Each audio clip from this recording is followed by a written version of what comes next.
Voqea Sulton Sayyid ibn Mallaxon. Bu voqeaning ichida yurgan kishilarning qavli shulki, Hazrati Amir Shohmurodni Xo'qandga xon qilib, Xudoyorxonni Buxoroga olib ketdi. Xo'qand duogo'ylari barchamiz amirni uzatib, Shohmurodxon va Mulla Olimqulning oldiga borib edik. Amirdan ajraganda biz Shohmurodning qatlini eshitib, Mulla Olimqulga mulozamatdan bo'lak choramiz qolmay, murojaatdan iborat edi. Mulla Olimqul Qipchoq qo'shini ilan ekan. Amir ila buning orasi bir manzil yo'l edi.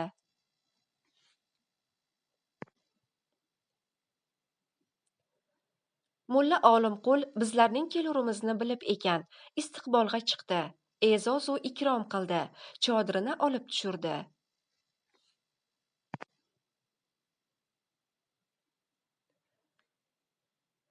Bir ko'hna lagandga non va bir yog'och tabaq ila uzum keltirib sufraga qo'ydi. Musofirlikdur, ayb qilmaysizlar deb e'tiroz qildi va iltifotlar etdi. Ham aytdi: Hazrati Amirni salomat jo'natdilarmisizlar? Barchamizga barobar duogo'ylarimiz sizlar. Amirni haqida va biz haqda duo qilmoq lozimdir. Kelganlaringizga xursand bo'ldim dedi. Muloyim, ikromi kamolda bo'lsa ham bizlarni ipsiz bog'lab, Xo'qandga qaytmoqqa javob bermadi. Shog'ov- Shig'ovulni chaqirib, anga topshirdi va dediki, bul janoblardan voqif bo'lasan. Qo'sh chodir ber, ot chimi ber, suv, bichan ber, bir maxsus xodim qo'y, o'z yonimizda yaqin qo'ndir, ahvollaridan har vaqt xabardor bo'l deb ko'chib Marg'inona jo'nadik. Manzil bamanzil ko'rinush qilib salom berib Marg'inona qariyb yor mazorga qo'ndik. Shaharning ulamo va fuzalo ayonlari istiqbol qildilar, chiqdilar. Ul joyda ziyofat bo'ldi. Adoyi ziyofatdan so'ng Mulla Olimqul so'z ochib dediki, mamlakatimizda bul xil besaranjomlikdir. Buni sababi bir kishiga inqiyodimiz yo'qligidir, dedi. Lozimdirki, ittifoq bir xon nasb qilib, anga mute mundoq bo'lsa kimni xohlarsizlar deganda, Xo'qand ulamolaridan Ziyovuddin Maxtum dedilarki, bu xizmatga o'zingizdan aliyaq odam ko'rinmaydur. Deganlarida Olimqulga ma'qul bo'lmay eshitmagan bo'lib, yana dediki, bir odamni tayin qilmoq kerakdur deganda, mazkur maxdum yana avvalgi so'zlarini ioda qildilar. Olimqul Ziyovuddin qoziga xitob qilib dediki, siz mana dersiz, mening niyatim xon bo'lmoq emas, man xizmatda bel bog'lagan kishi, xonzodalaringizning birortasini nasb qilinglar deb. Xonzodalarni birin-birin zikr qilib, oxirida Sulton Sayyidni zikr qilib dediki, atosi Mallaxon ko'pning yo'lida shahid bo'ldi, yetimchadur degan. Xalq Mulla Olimqulning g'arazini fahmlab, hamma bu o'ringa Sulton Sayyid ahaqdur dedilar.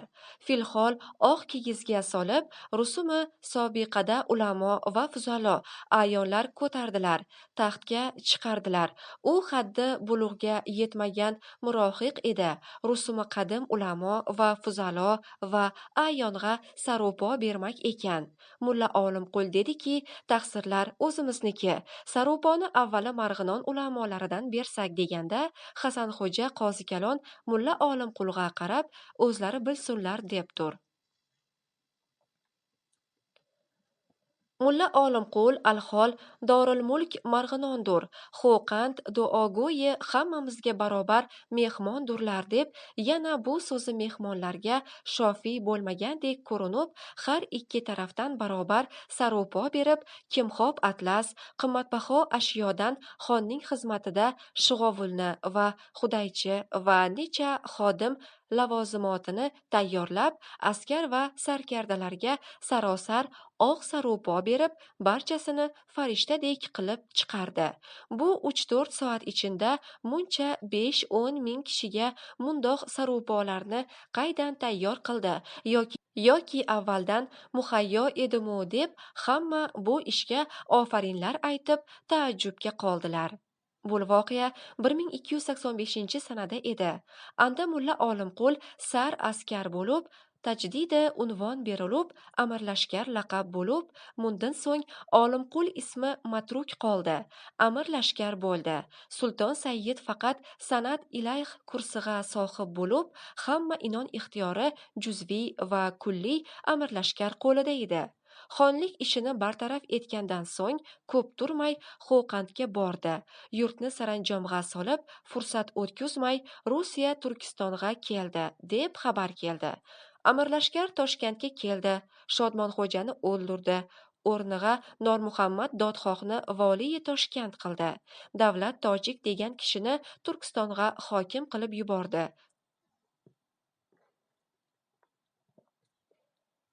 O'zi Xo'qandga qaytdi. Mazkur tojik Turkistonga kelishi ilan atrofdagi elatiyani g'orat qilib, talon-taroj etib chopdi. Bu badaf'ol shumlig'idan jami Qazoqiya Rossiyaga tobe bo'ldi. Kelmakni xohladi. Oz muddatda, ozgina o'tmay Rossiya Turkistonga kirdi.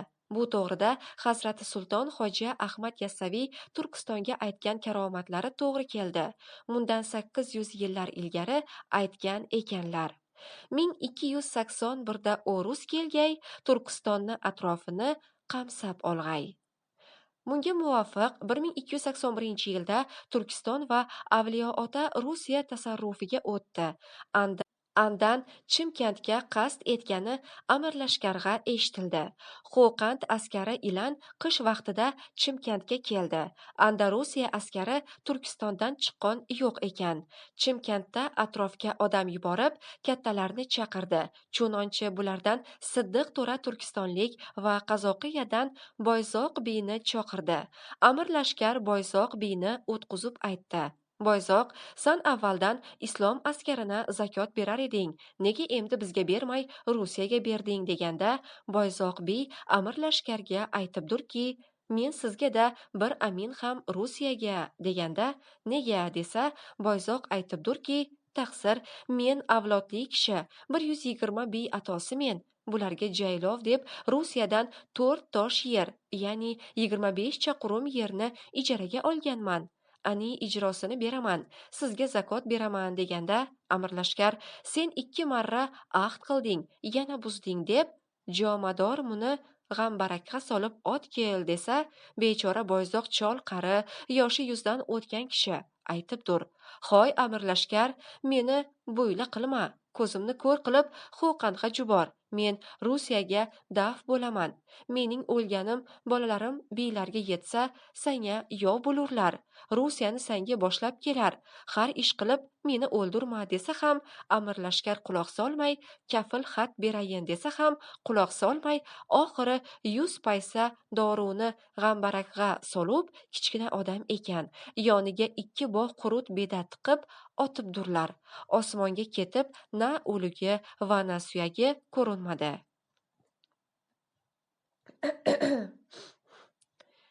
Boyzoqning avlodi eshitib Rossiyaga tobe bo'ldi. Ana urush boshlandi. Amirlashkar Turkistonga borib, urush qilmoq bo'lib, Iqonga bordi. Turkistondan Rossiya askari chiqdi. U vaqtda Sartiya urushi Rossiyaga hech pisand emas. Ahamiyati bir oz aksar Soddat ila urushga kirdi. Musulmoniyalar hamma otliq, piyoda, sarboz yo'q. Amirlashkarning g'ayratidan qo'rqib, sipohlarning orqaga qaytganini chopib turib, qor katta, qorabo'ra degan daraxtlar shoxlarini bog'lab, yumalatib otishib, musulmoniyadan ko'p qirilib, ko'p yarador bo'ldi. Dushovoy farmonachining o'g'li Muhammadjon Mirzo degan 18 yoshinda yuzboshi ekan. Rossiya tarafida bir katta lashkarboshi durbin solib turganda, amir lashkar tepasiga kelib qolib, o'shal durbin solganni